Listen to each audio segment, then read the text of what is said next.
It's just been exhausting. But as Kara said, I feel so sorry for the young man who's obviously had a horrible time and felt the need to say he was someone else, and hope that they can find his family. You'd been saying of all the sightings over the years, this felt like the most promising. It did. Now getting this news today, how has that been? It's devastating. Yeah. It's like reliving that day all over again. And Timothy's father is devastated once again. As are we. You know, I was very close to Tim. He spent a lot of time here. The last morning I had him, he crawled in bed with me and told me I was the best grandma in the whole wide world.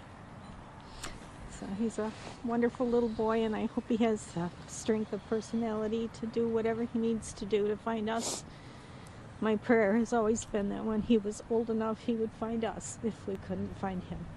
I know we've spoken about this numerous times through the years, and obviously the hope has always been to get the word out there, to circulate the pictures and to keep it fresh on people's minds. Right. Through this horrible situation that you've been through in the last 24 hours, are you hopeful at least that maybe this is going to bring it back to people's attention? I am hopeful, and certainly hope that if Tim is in a place where he has communication with the media or a computer, that he'll remember us enough to look for us someday, and I think he will. He's a very smart guy. Did police give you any idea on this imposter, what his motivation was? No. No. And we don't want to guess at this time. We want to respect the fact that it's a child in need of help.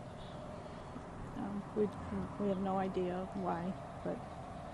The next steps for your family? Oh, it's kind of back to ground zero for us.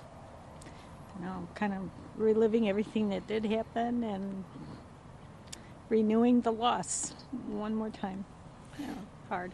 And forgive me, who did you receive the call from? The detective on Aurora Police, Detective Katavu, who's been wonderful throughout this whole thing. Jim texted me before we talked to the detective, and I don't think that he's able to talk to anybody right now. The story this person told about being kidnapped and traded from person to person over the years, this horrible story, does this at least renew your hope that Timothy may be someplace where he is well cared for and is loved? That's what we hope.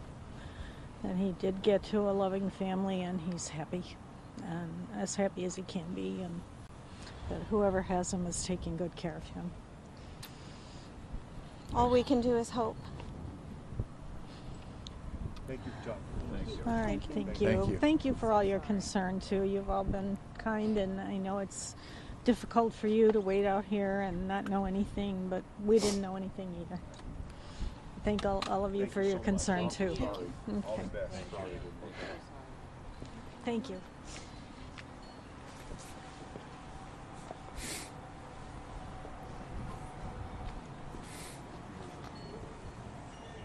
Yes.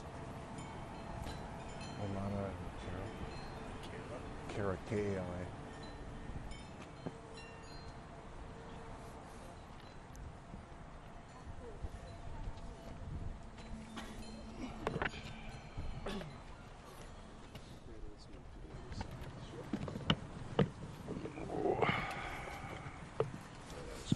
Oh, yeah, that really was. Garcia. Hey. All right. What bite are you going to cut? You know, well, I don't care. All right, that's fine. All right, bye. Hey, Rich. We're at the top of the 430 now. 428. Yeah, just give me a minute. I'm gonna give you a. That's fine. You want to stay with the lav, or you want to? Why don't we stay with the lav? Okay. That's fine. It's easier to just plug it in. Okay. Am I tangled up in you? Oh, there you go. Thank you. Let's see. Which one is this? I'm sure you're all aware that the FBI office in Cincinnati released information indicating that the DNA results taken from the subject down there indicated that that subject is not, in fact, Timmothy Pitzen, who is our missing person from 7 years ago. If anybody has any questions about that, I'd be glad to answer. But keep in mind, our investigation has returned to what it has been 7 years ago, which is a missing youth. Any ongoing investigation concerning what's going on down there in Cincinnati or that surrounding area, I'm going to have to refer you down to the Cincinnati Bureau of the FBI. Any questions? So really talk about the One family. at a time, one at a time. Let's talk about the family, because you've been through this. It's been several years. Now, and yet for them again, another situation where they're let down. Well, I'm disappointed. I'm disappointed that this appears to be either a hoax or some person that's obviously lying about who he was. We don't know who he is, obviously, but I feel terrible for the grandmother and the aunt and the father. As a parent myself, I feel for them that this is yet another time where they've had their hopes raised, potentially.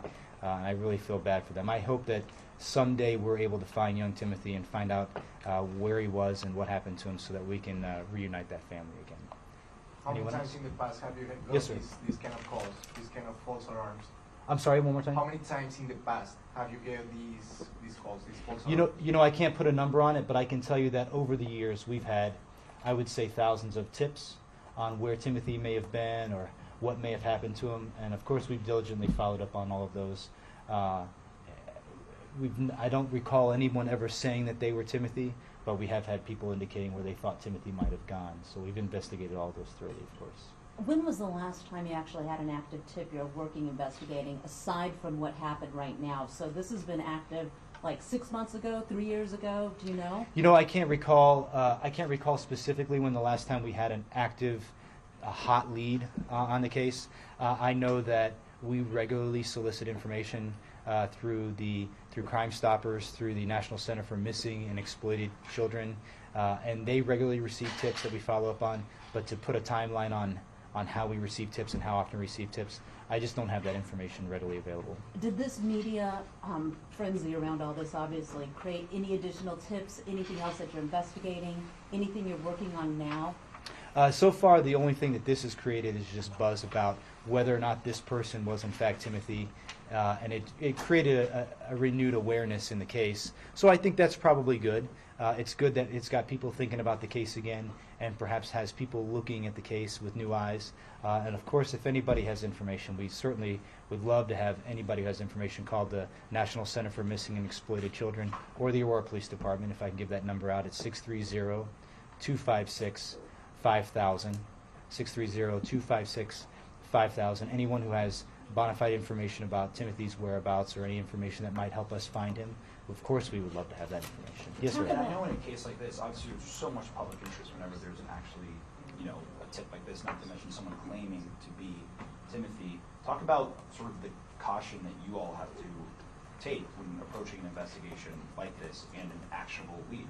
Sure. In fact, early on, when we received this information, a lot of the information that we received, incidentally, was from media sources who had gotten information from people on the street and things like that. So we just know from doing police work that we need to be judicious. We don't want to have our hopes raised the same way we don't want to give false hope to families. That does a different kind of damage in addition to the scarring from losing a loved one, or certainly in this case losing a little boy. So we have to be cautiously optimistic every time we receive salient information and make sure that we do a diligent effort and try to make sure that we get everything, the proverbial dotting the I's and crossing the T's before we can move on to the next thing. That's what we did here. We knew that there was DNA information that was available that we provided to the FBI. We knew that we needed to partner with the FBI. They had the resources that maybe we didn't have. So our role in this specific case was to provide that information to them. We have the original case on young Timothy, so we could provide investigative information that was only exclusive to the investigation that we could help match up against what this person was saying. So. Speaking of the police work, what kind of drain is this on the resources to have? I mean, obviously the feds put a lot in, but you guys sent investigators over there too. Just having to dedicate those resources to this, which could turn out to just be a hoax? Sure, that's a good question. And we sent 2 detectives down there. We've had those detectives go down and give that information. But it's hard to measure the resources, because if this stirs up interest in the case and provides information that can help us find Timothy, in reality find Timothy, then those are resources well spent. The fact that this was a hoax is certainly a disappointment, but we track down leads that end up going nowhere often, and that's part of the job, and we understand that that's the nature of our work. So to put a dollar amount on it, it's hard to do that, especially if this leads to finding Timothy and reuniting him with his family. What if anything have you heard from those investigators that you sent down to Cincinnati? I'm sorry, one more time? What, if anything, have you heard from the investigators you sent down to Cincinnati? The investigators that are down there now have been working with the FBI, and we've been leaving them to communicate with the FBI. So other than what we've been learning through their media releases, we've let them stay exclusive to that investigation. Can you talk about how this has shined a new light on the case for your department, and will there be more detectives put on the case, or what will change for the department regarding the search for this young man? Well, it's pretty early to say how that's going to change things for us. If more tips come in, obviously these are more things that we're going to follow up on. In terms of adding new manpower to the case and things like that, that's determined by what kind of new tips come in. So certainly if more tips come in, then we have more police officers assigned to the case.